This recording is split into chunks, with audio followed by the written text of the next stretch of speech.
ছাত্ৰ-ছাত্ৰীসকল আজি হৈ যোৱা অসমীয়া পেপাৰত তুমি চাই লোৱা যে তুমি কিমান পাবা তো আমি সলভ কৰি দি আছো তো ইয়াতে চাই লোৱা প্ৰথমটো কোৱেশ্চন আছিল তোমালোকৰ ইনফোসিস কোম্পানীৰ প্ৰতিষ্ঠাপক কোন এই কোৱেশ্চনটো তোমালোকে কমন পাইছা নিশ্চয় মোৰ ভিডিঅ'ৰ পৰা আগতে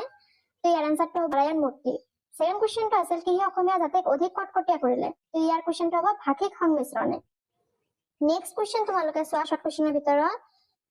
ইন্টাৰনেটত তিতা মিঠা পাঠটিৰ লেখক কোন ইয়াৰ কারেক্ট আনসারটা হবে ডক্টর প্রণয় দত্ত অরুণিমা সিনহার ঘর কোট তো ইয়ার কারেক্ট আনসারটা হবে উত্তর প্রদেশত অরুণিমা সিনহার ঘর উত্তর প্রদেশত আছিল নেক্সট আই লোৱা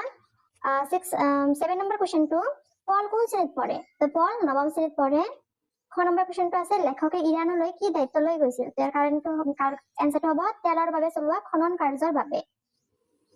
নেক্সট 10 নম্বৰ আছে যে 10 নম্বৰ চোৱা তোমাৰ পাঠ্যপুথি বৰ্গটো কোনে ৰচনা কৰা তো এটো তো সকলে জানে মাথাত দিবে নেক্সট আছে খ নম্বৰ আজান ফকিৰৰ আসল নামটো কি তো ইয়াৰ কাৰেক্ট আনসাৰটা হযৰত শামিলন নেক্সট তোমালোকে চোৱা প্ৰশস্তিৰ অৰ্থ কি তো ইয়াৰ কাৰেক্ট আনসাৰটা হ'ব আৰাধনা কৰা অসমৰ স্বৰ্গদেৱে কিহেৰে দেউল সাজিছিল ইয়াৰ কাৰেক্ট আনসাৰটা হ'ব হাঁহ কণী চাউলেৰে কবিয়ে কোন সময়ত মানুহজনক লগ পাইছিল সন্ধিয়া তো তোমালোকে মোক কমেন্ট কৰিবা তোমালোকে আমাৰ ভিডিঅ'ৰ পৰা বা আমি দিয়া কোৱেশ্চন স্যাম্পল কোৱেশ্চনৰ পৰা তোমালোকে কমন পাইছা না নাই প্লিজ জনাবা আমাক নেক্সট কোৱেশ্চন চোৱা তোমালোকে ব্যাক বাক্য ভাঙি সমাসৰ নাম ৰাম লক্ষণ এইটো আনসাৰটো যাব ৰাম আৰু লক্ষণ এইটো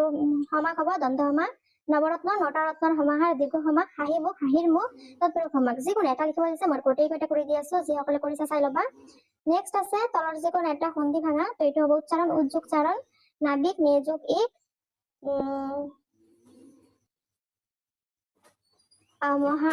মহোদয় মহাযোগ উদয়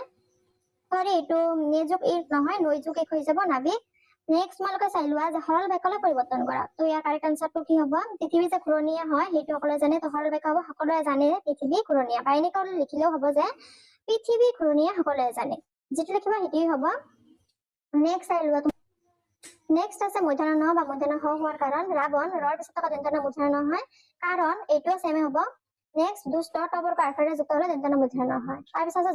যথা স্থানত যথচিহ্ন বহুৱা শিক্ষকে কলে অংক কেইটা ঘৰত কৰি আনিবা তো কলে মই তোমালোকক এইদৰে শিকাইছিলো যে যত কোৱা হয় সেইখিনি কথা তোমালোকে ইনভাৰ্টেড কমাৰ ভিতৰত ৰাখিব লাগে আৰু যত কোৱা ষ্টাৰ্ট কৰে তাতে কমা দিব লাগে নেক্সট নম্বৰ ডলাৰ বগৰী এইটো দিয়া হৈছে ঘনে ঘনে মাত ওলোৱা হাত খৰ স্থান লোৱা মূৰে কপালে হাত দিয়া অৰ্থাৎ চিন্তিত হোৱা আৰু বাক্য ৰচনাটো কৰা তোমালোকে নেক্সট দ্বিতীয় 6 নম্বৰটো চোৱা তোমালোকে বিপৰীতাৰ্থ শব্দ আদৰ অনাদৰ উচিত উচিত অনুচিত হৈ যাব এইটো অনাদৰ নহয় অনুচিত তাৰ পিছত চিনাকি অচিনাকি তাৰ পিছত তোমালোকে চোৱা এটা শব্দত প্ৰকাশ কৰা যাৰ ঘৰতে মাক বাপেক মৰিছে এইটো ঘাট মাউৰা যি সদায় ঘূৰি ফুৰে অঘৰে যি কথা অৰ্থ নাই নিৰৰ্থক তাৰ পিছত চোৱা পত্তে ভাঙা গোটেইকেইটা কমন আহিছে তোমালোকৰ নাৱৰীয়া নাওজকৰীয়া ফুলনি ফুলজুকনি ৰামধনী ৰান্ধযোগ অনে সমৰ্থ শব্দৰ ভিতৰত এন্ধাৰ এটা আন্ধাৰ তনয় তনে মানে পুত্ৰ স্বামী স্বামী মানে হ'ব তোমাৰ পতি তো এইখিনি তোমালোকৰ যিখিনি আছিল গ্ৰামাৰ সেকশন নেক্সট আমি আহিছো গ্ৰুপ বি ৰ পৰা চোৱা নালন্দা বিশ্ববিদ্যালয় নতলীয়া পুথিভঁৰালটোৰ নাম কি তো এইটো ৰত্নতলী হ'ব এইটো দিয়া হৈছিল তোমালোকক কমন অসমীয়া কোনজন হয় তো অসমীয়া একো দেখা দিয়া হয় এইটোতো জানে অম্বিকাৰী ৰাইজে দিয়ে মইয়ে কমন দিছিলো এইটো তোমালোকক নেক্সট তোমালোকে এই কোৱেশ্চনটো কমন পাইছা 4 মাৰ্কৰ যে কোৱেশ্চন আহিছিল তাৰপিছত চোৱা বাক্যটো শুদ্ধকৈ লিখা তোমাৰ দেউতা ঘৰত আছে নে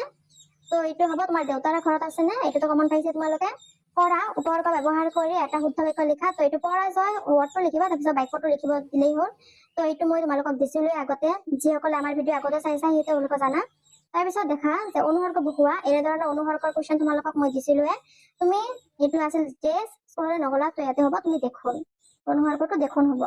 জনে জনে দেখোন দি আহিছা তেওঁলোকৰ হৈ গৈছে এইটো ৰাইট নেক্সট ওৱান মিত্ৰ হ'ব বন্ধু বা সখা লিখিলেও হ'ব কন্যা ছোৱালী বা তনয়া লিখিলেও হ'ব নেক্সট আধুনিক ৰূপ লিখা তো এইটো হৈ যাব তাহম বাক তেওঁলোকক ৰজনী ৰাতি টোটেলি কমন এইবিলাক তোমালোকৰ টোটেলি কমন পৰিছে এটা শব্দৰ ভিতৰত বিপৰীত শব্দ লিখা যিকোনো এটা লিখিব দিছে বিপৰীত স্বদেশ বিদেশ সুবিধা সুবিধা তাৰপিছত বিপৰীত লিংগ ল'ৰা ছোৱালী দেউতা মা তাৰপিছত ছন্দ চোৱা কুসুমমালা লয়াৰ মই তোমালোকক ছন্দৰ 5টা না 6টা কোৱেশ্চন দিছিলো তাৰে পৰা তিনি আহিয়ে গৈছে তো গোটেইখিনি কমন এইখিনি তো তোমালোকে জনাবা যে আজি তোমালোকৰ পৰীক্ষা কেনে হ'ল আৰু তোমালোকে কমন পাইছা না নাই টোটেলি জনাবা এইখিনি আছিল ভিডিঅ'টো